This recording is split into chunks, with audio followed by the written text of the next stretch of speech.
Salam pemirsa, salam IT News. Jumpa lagi di channel IT News di program berita kami.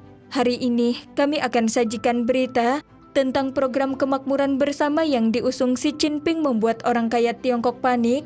Untuk mempertahankan kekayaan mereka, orang kaya menggunakan 3 cara untuk menyembunyikan uang meskipun juga penuh dengan risiko. Simak berita selengkapnya. 3 cara yang digunakan untuk mengalihkan dana. Media AS Fox News pada 7 November melaporkan bahwa program kemakmuran bersama mendorong orang kaya Tiongkok untuk menemukan cara baru guna melindungi kekayaan mereka. Untuk menyembunyikan dan mengalihkan kekayaan, orang-orang kaya di daratan Tiongkok telah mengadopsi 3 cara utama, yakni menginvestasikan lebih banyak dana ke dalam perwakilan lepas pantai, offshore trust, mendiversifikasi aset untuk diinvestasikan dalam teknologi hijau dan perusahaan asing, atau di saat kepepet, memanfaatkan jasa bank gelap untuk mentransfer dana mereka ke luar negeri.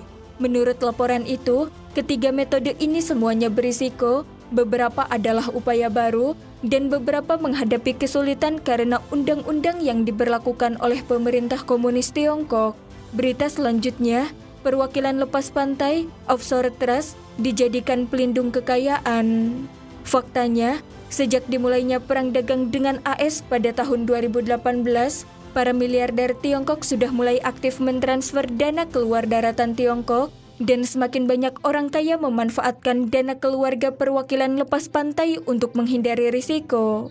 Perwakilan lepas pantai mengacu pada perwalian yang didirikan di luar negeri, tetapi aset yang dikelola berada di daratan Tiongkok.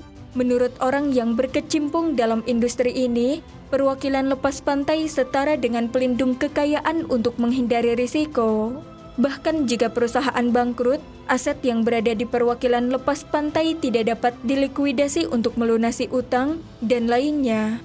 Sebelumnya, media pernah melaporkan bahwa Sun Hongpin, ketua Sunak China Holdings Limited pada hari terakhir tahun 2018, telah mengalihkan aset bernilai pasar 4,5 miliar US dollar ke perwakilan lepas pantai keluarga Sun di South Dakota AS.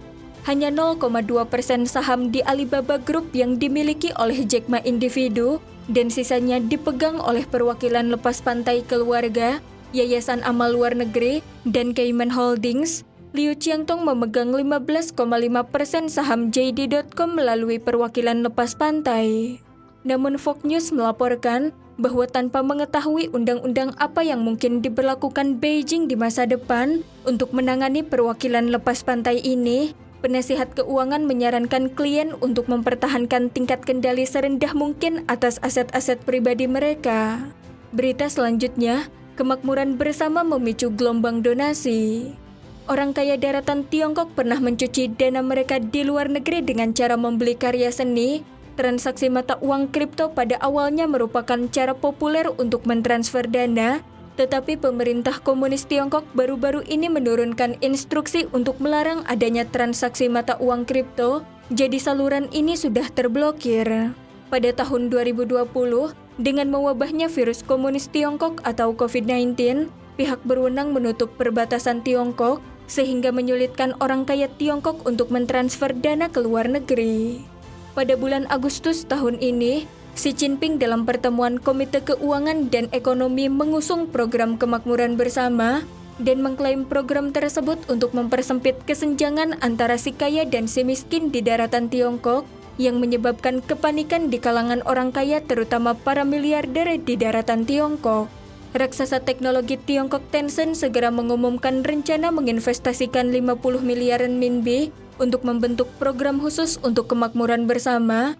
Sebelumnya, Tencent telah menginvestasikan jumlah yang sama untuk meluncurkan strategi inovasi nilai sosial yang berkelanjutan. Alibaba kemudian juga ikut berjanji menginvestasikan 100 miliar renminbi guna mendukung program kemakmuran bersama. Perusahaan Pinduoduo, PDD, berjanji untuk menyumbang 10 miliar renminbi guna mendukung perkembangan di bidang pertanian Tiongkok. Lei Jun, pendiri perusahaan Xiaomi, berjanji akan menyumbangkan sejumlah besar saham kepada Yayasan Amal. Pada saat yang sama, kasus Tao Yuanming 365 hingga 427 adalah seorang penyair ternama yang hidup pada zaman dinasti Qin Timur, minta mengundurkan diri dan pulang kampung setelah 81 hari menduduki jabatan di pemerintahan karena benci terhadap politik saat itu, kembali terulang di zaman now, di mana orang-orang super kaya Tiongkok seperti Jack Ma, Zhang Yiming, Huang Zheng, dan Liu Qiangtong satu persatu menyatakan pensiun lebih awal. Leroy Chun, wakil kepala eksekutif dari Tsinghua Institution for Economic Research Taiwan, WTO NRTA Center, mengatakan kepada Radio Free Asia bahwa munculnya gelombang orang kaya menyumbang dana atau pensiun lebih awal di daratan Tiongkok itu merupakan akibat dari munculnya badai yang bernama kemakmuran bersama. Leroy Chun mengatakan bahwa umumnya orang-orang yang berpenghasilan tinggi lebih sensitif terhadap arah perubahan politik di Tiongkok, dan mereka lebih merasakan bahwa lingkungan baik untuk usaha maupun hidup mereka di masa mendatang sudah tidak lagi seramah di waktu dulu, meskipun juga tidak sampai membahayakan, sehingga mereka memilih untuk mundur lebih cepat untuk menyelamatkan diri sebelum terjadi perubahan kebijakan yang akan merugikan mereka. Fox News melaporkan bahwa menjaga profil rendah adalah kunci bagi orang-orang kaya daratan Tiongkok untuk menghindari malapetaka. Mereka mulai menghapus akun di media sosial dan menolak untuk menerima wawancara media demi mencegah pernyataan yang ditafsirkan keliru yang bisa dianggap sebagai ucapan yang anti pemerintah yang kemudian mengundang tekanan. Sekian berita IT News hari ini. Terima kasih telah menonton. Dan silahkan subscribe channel ini dan bagikan ke teman-teman Anda. Jika Anda memiliki opini, silahkan beri komentar di bawah ini. Sampai jumpa.